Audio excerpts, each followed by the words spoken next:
Sabrina 90s Comic Issue 2. We start out seeing Hilda knocking at Sabrina's door, telling her to open it up immediately before they zap it down. Wait, why don't they just warp into her room right away? She couldn't get away with enchanting her room so that they couldn't warp into it. Zelda says that they just wanted to make sure Sabrina has sent Cleopatra back to where she belongs. I guess they're scared she knocked Sabrina out because they're being pretty paranoid. Rightfully so. Cleopatra finds a crystal ball in Sabrina's closet, which is what she needs according to the magic book. She does an entire spell telling the crystal ball to trap Sabrina's aunts in it, as I wonder why she's able to cast the spell as a mortal. But at least it's justified by her finding a magical MacGuffin. It's probably that the crystal ball itself is magical, programmed to activate in response to the right spell being said. And somehow the person who made the crystal ball never bothered to make it mortal-proof. Because what are the chances that it'd be necessary? I can imagine every magical artifact of a witch was made with the assumption that it'd only be used in the witch's realm. But it makes so much more sense if it was explained that Cleo is a witch and she just never knew. Zelda says that she wants to lose some weight, but this is ridiculous. And Cleo brings the ants into the crystal ball and explains that she's expecting Sabrina to keep an eye on ancient Egypt while she's away. I guess she's just saying that as a joke. It turns out that as long as the ants are in the crystal ball, they're powerless. This ball must have been invented to capture rogue witches. It'd be a Pokeball if it brainwashed them into being obedient. Cleopatra says that she's gonna leave them downstairs tonight. Is she planning on leaving them to starve? Wait, Sabrina doesn't remember who she is anymore? Easiest amnesia ever. Wow, that's confusing. Well, to be fair, part of Sabrina's spell for sending Cleopatra back in time was that Cleo wouldn't remember anything about her time in the 21st century. So I guess I should have seen this coming, because now she doesn't remember anything about her time in the 21st century.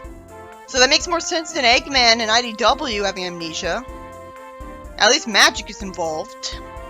But the problem is, they already established they weren't going by any kind of logic because they had the spell on Sabrina work at all when she only thought about Cleopatra when using it, not herself. Sabrina can't explain how she got in here without the guard seeing her, as I wish this didn't feel so arbitrary. But at least there's a high-stakes problem in one of the earliest issues, even if I know it has to be resolved really quickly. It helps me get invested early on. I guess her amnesia is a good thing for now because it means she's not missing her aunts and freaking out about the fact that she's in the wrong place and time. So it's really a blessing for her. Sabrina says that she'd like something to eat. And just because she wants some food teleports to her, including a pineapple, which I'm not sure why she'd want, and used to be seen as so rare that it was used as a status symbol. So I doubt the Egyptians would even know what a pineapple is. I wish they said that though. So of course Sabrina gets mistaken for a goddess because of her powers, and they bow to her. She doesn't question how the food got to her and assumes that it's normal for everyone. If she ever gets any food native to ancient Egypt and eats it, maybe it'll be forced that she doesn't get sick from it from being used to eating food with preservatives, and her immune system's not used to food with microbes and stuff in it. She'd hallucinate if she ate any bread because it'd be moldy. This would be the perfect opportunity to show us the food of ancient Egypt. One of the magically speaking English guards says that she must have come to Earth to visit Cleopatra and lost her memory on the way. How they expect her losing her memory on the way to make sense, I don't know. But they don't have any other explanation. Since all she had to do was want food and it magically appeared, maybe she really did magically make them all speak English because that's what she wanted. So right away she gets worshipped as a goddess by people who are used to worshipping gods that look nothing like humans. So good thing she's worshipped as a goddess instead of treated like a witch or demon and burned at the stake. And because fuck logic, Salem isn't with Sabrina, when he jumped into the time portal with her and was right with her. Just like in 06, where they get separated from the time portals. No, instead he lands on the sand. Now at least the writer tries a little bit to justify it, when I thought there would be no acknowledging of the plot hole at all. Salem says that he guesses since he entered the portal a little later, that's why they didn't end up in the same place. No, that's still stupid. A little later indeed, he went into it a second, or maybe not even that. after Sabrina got sent back. He should have explained that the Earth rotates, and so if you went into a time portal later than someone else, then you would be sent to a different place because the time portal would send you to a different part of the planet. Okay, I guess that can make sense, but they had to explain that. Even though Salem only came here to reunite with Sabrina, the minute a kid asked to take him home and feed him exotic foods and pamper him, Salem jumps into his arms and decides to let Sabrina fend for herself for a little while because he deserves this treatment. Well, he was forced to be a cat against his will. This is definitely in character. But it's already confusing enough that even this kid can't speak English, and Salem doesn't even question it and explain how thought bubble that this has to be Sabrina's doing. But how does that kid even have food from another country in ancient Egypt? The only food that wouldn't rot in all the time being sent to an exotic land would be honey. Maybe it's not that exotic. It's like you only said exotic because the writer knows he's from another country. The kid doesn't know that the cat's from another country. Meanwhile, we see Cleopatra wearing a different nice outfit and thinking about renaming the high school after her. I don't blame her for wanting to go back to that school because she'd want to see what school's like in modern times and get herself a better education, which is her only chance of getting a job so she can pay the rent so she can eventually marry a president with absolute power. That's her only chance of conquering anything. Cleo says to Harvey that Sabrina and her aunts had to go out of town for a little while. Logically, if neither of her aunts called the school and explained why Sabrina was absent even one day, their house would get a call, and if they didn't answer it, the police would be called, and they would inevitably discover the aunts stuck in the crystal ball after searching the house for them. But knowing this comic, all they do is run away screaming. I mean, what are they supposed to do? Be calm enough to stand there and listen to them talk? Reality ensues because the teacher says she doesn't know if Cleopatra should be here because she hasn't seen any transcript from her school in Egypt. This was foreshadowed by even Amy asking her who arranged for her to go to school. And again, nobody in the class is questioning or pointing out the fact that an Egyptian looks completely white instead of, like, Arabic. Maybe considering that all of the ancient Egyptians in the story don't even have a tan from the desert, that somehow is how Egyptians tended to look in Sabrina's world. Okay then, artist. I guess every single ancient Egyptian is a Greek immigrant, then. Cleo lies to the teacher based on her own life. Perhaps the slave delivering them was slowed by a sandstorm. And when the students laugh, she apparently assumes they were laughing at her and not with her. I figured they were laughing because they assumed she was intentionally making a joke. Wouldn't they be horrified instead at hearing about a slave being mentioned? They're still slaves in real life. I'd like to point out that the pyramids were not all made by slaves. Some of them were contracted workers, look it up. But it's Sabrina's Earth. Cleopatra calls them infidels, guaranteeing she won't be popular, and says she's going to the principal to straighten this matter out. How does she expect to do that though? She also tells someone to carry her books. Then the principal apologizes to her for the inconvenience and tells her to attend classes until her papers arrive. Meanwhile, Sabrina is told that people want to name her their new Cleopatra, and Sabrina says she'd be honored, and at least then she'd have a name. This is really taking advantage of the Cleopatra concept. She looks at a picture and says she'll need a dress for the part. She teleports one to her and uses magic again to throw a banquet for everyone. At least no one would starve around her. She's a ditz, but maybe if her intentions are good enough, she'd be the best queen they'd ever had because she would actually care about all of the people. Someone says that he hasn't heard of magic like that since that guy split the Red Sea. That was the wind. Seriously, look it up. It's just really heavy wind. Then Sabrina is paid a visit by Cleopatra's boyfriend, who's disappointed at seeing her instead. At first. Because then she levitates someone and he's amazed. It would have been nicer of her to zap up food instead of scare someone with no remorse. But it's pretty fascinating to see her be totally open about her powers and see how she would act about it. And for the most part, it's very altruistic. He immediately decides to cheat on Cleopatra, implying that he didn't like Cleopatra so much anyways. To be fair, who wouldn't think that a goddess was a step up? He says she's beautiful and asks if they can go out for pizza. Did ancient Egypt have pizza? But she doesn't even remember anything about the 21st century anymore. Either ancient Egypt really did have pizza, or pizza existed in Sabrina's ancient Egypt. The history of pizza goes back to the ancient times in the Middle East, apparently, and the Greeks and Egyptians were making some. I just looked that up. I guess it could make sense that it was around Cleopatra's time. Although it wouldn't be like Sabrina's pizza. Sabrina's told to go to a parade showing her off. People are going to be really disappointed when Cleopatra comes back, and that'll change history, wouldn't it? Or was she kidnapped from a point in history where she already did everything that really matters anyways? Salem gets spanned by a kid as I start to wonder if the story is exaggerating how well cats were treated in ancient Egypt. He's happy about getting all the fish he wants, and then he finds out about Sabrina because of the parade. Naturally, Salem thinks Sabrina's in good hands. But then bullshit happens because Zelda and Hilda waste panels lecturing him telepathically from the future, even though the crystal ball was clearly stated to make them powerless. Salem's assumption that he must be feeling guilty because he's hallucinating Hilda's voice would have actually made much more sense than this.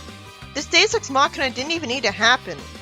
He could have just decided to go visit her because he likes her, which would make him miss her. Then there's a side story interrupting the main story. Hilda wants some dinner, Zelda asks if they should zap up pizza, Hilda asks about Chinese food, and Sabrina asks if she should order some. Then Hilda uses teleportation to go out instead, and Zelda says she knows the perfect place. But it was Hilda who was doing the teleporting, wasn't it? Because she was pointing. So it sure is lucky that she knew exactly where to go, even though Zelda wanted pizza instead.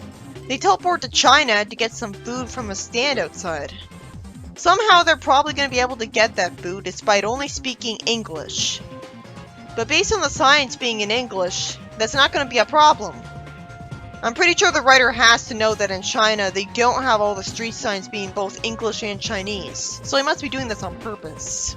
Meta-wise, it's just so we can read it, but the fact remains that the English text is drawn on the signs themselves, not in text boxes outside of the fourth wall. Did they even have to show any signs? So according to Sabrina's world building, China has English and Chinese as its two official languages, and both are used equally as much on signs. Britain used to run Hong Kong, so it's not that much of a leap, I guess. Sabrina's uncomfortable, which was foreshadowed earlier by her telling Mark to be careful where he puts his hands. She says that while she appreciates all the attention, she barely knows him, so this is too soon. He naturally replies that he's trying to change all that. And she finally points out that she doesn't think the real Cleopatra would like this. Then Salem tells Sabrina her real name, and Mark bows to him thinking he must be a god because he can talk. Sabrina instinctively isn't impressed because his talking is still familiar to her, and he tells Sabrina who she really is. For no reason, she says that he doesn't come across as being very credible, even though he can talk. We didn't see Sabrina get told that Salem did anything wrong in the comic itself that would actually justify her not respecting him. In the show, he tried to take over the world and was turned into a cat for it. But I've heard that in the comic that's not the case. So why would she instinctively assume he's a liar? Maybe she doesn't trust him because he's black-colored, so she assumes he's evil and just trying to mess with him like an evil spirit. Salem somehow knew she'd say this, and tells her to enchant a mirror because it could show her who she really is. Somehow this works even though Sabrina has no conscious memories of her past. And even though the only thing that looks familiar to her is Harvey's eyes. Which, why is that a big deal to her? Everyone's eyes look the same in this comic. Of course she remembers his eyes. And she clearly prefers Brad. I was thinking that the spell is showing her what she finds familiar, which you don't forget after losing conscious memory. But her school and Harvey didn't register to her. If she was going to get her memory back just from looking at Harvey's eyes, then if it was going to be that easy, it would have made sense if she got it back a panel earlier. That'd be better pacing, so she gets all her memories back immediately. And then because she somehow has to make Cleopatra want to come back, she grabs Mark and decides to use him as bait to make her come back. That shouldn't really work though. I mean, couldn't Cleo stay in the present with Mark? I guess we'll never find out how Sabrina would have run ancient Egypt. They wasted a perfectly good plot there. Meanwhile, we see that the other students were so intimidated of Cleopatra that they actually got access to a carryable bed and started carrying her back home. I think we're missing a step here. I guess she thought she was too good for taking the bus. But how would she prefer this when it would take way longer? Maybe she looked in the bus and immediately realized it was too loud and obnoxious with all those students in it. Even several students would be too annoying. So she decides to waste time talking to the ants even though they don't like her. Cleopatra finds a spell for home decorating, reads a spell in a magic book, and somehow, a mere mortal is able to redecorate the house to look beautiful just like that. That's it. She's got to be a half-witch without knowing it. Either that, or the book itself has magic in it and no one thought to make it mortal-proof. Which would prove itself to be true if we ever saw a mortal use his powers again. Cleo then has some men with her just how she prefers. The fact that she made the house and them look Egyptian implies that she's already missing home. Hilda says that Cleo sabotaged their house by making it look nicer. And Zelda says she likes those two next to her. Hilda says she can't reach Salem telepathically. This is what logically should have happened the minute she tried to do this. How did she even think she could send a message to him at all? Zelda says that this must mean Sabrina's in transit, which should mean they're warping back to their own time. So she tried to contact her at the exact second that she was warping back to her own time. That has to be it, because it makes no sense for her to be unable to contact her just because she's flying on a broom.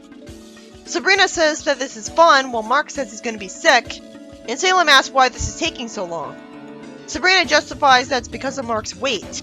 She says there's a lot more weight now than when she arrived, but she never arrived on the broom. This is the first time we've ever seen her on one. The show never had Sabrina fly on a broomstick, right? Instead, she was told that broomsticks are outdated, and she flew on a vacuum instead. Makes sense with the live-action sitcom trying to be more realistic, and at least I was more creative. Sabrina reunites with her aunts, who are realistically hungry for snacks. Sabrina was nice enough to bring Zelda a whole turkey leg instead of an actual mere snack. Sabrina gets to school and sees it with a beautiful renovation and renaming. The students are wearing Egyptian clothes, and nobody can explain all the Egyptian stuff. Nobody saw Cleopatra using the magic book. The spy witches will have their hands full erasing people's memories of this. No way anyone would not believe in witches in this world. Cleopatra is being so obvious. You'd think the witches trying to uphold the masquerade would have stopped Cleo long before Sabrina had to do anything. But I guess if every witch is like Sabrina, they're really busy and none of them have looked at Riverdale for the last few days. That really should be explained. Cleopatra's holding an assembly, which I guess she used brainwashing to get away with, where she comes to announce herself as queen. Sabrina goes up to Cleopatra and says that she's here to send her back. Out of nowhere, Cleopatra says, "What, and blow your cover as a witch?" So she knew that Sabrina was pretending to be mortal the whole time? She wasn't trying to hide it earlier.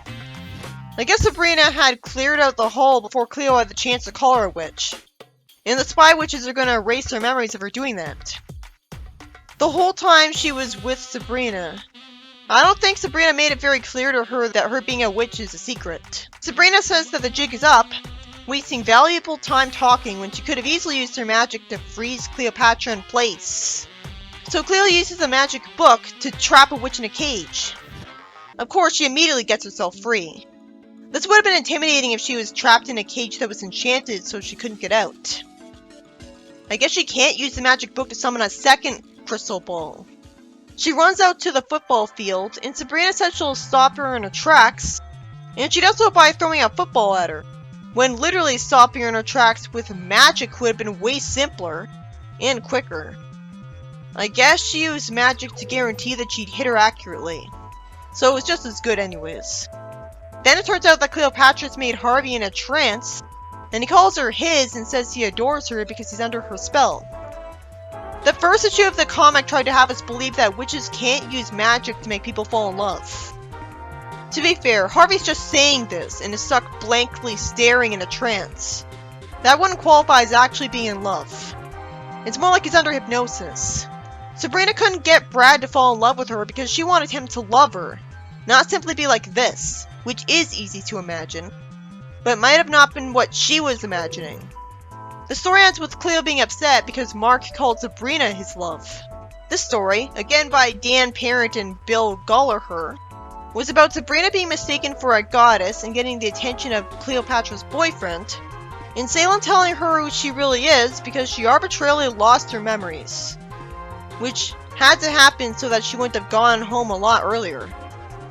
Then Sabrina goes to free her aunt from the crystal ball and confronts Cleopatra, who's taken over the school using spells from the magic book, since it apparently has magic of its own that anyone can use. Or she's half witch. And the story ended with Sabrina making Cleo jealous because her boyfriend prefers a nice witch over her. Go figure. It was interesting to read. It's just really confusing that Sabrina lost her memories just to get them back too easily, when she didn't want to send herself back in time to begin with. So if the spell didn't do what she wanted in that respect just because the beam hit her, why did it take memories from a brain shaped completely differently from Cleo's too?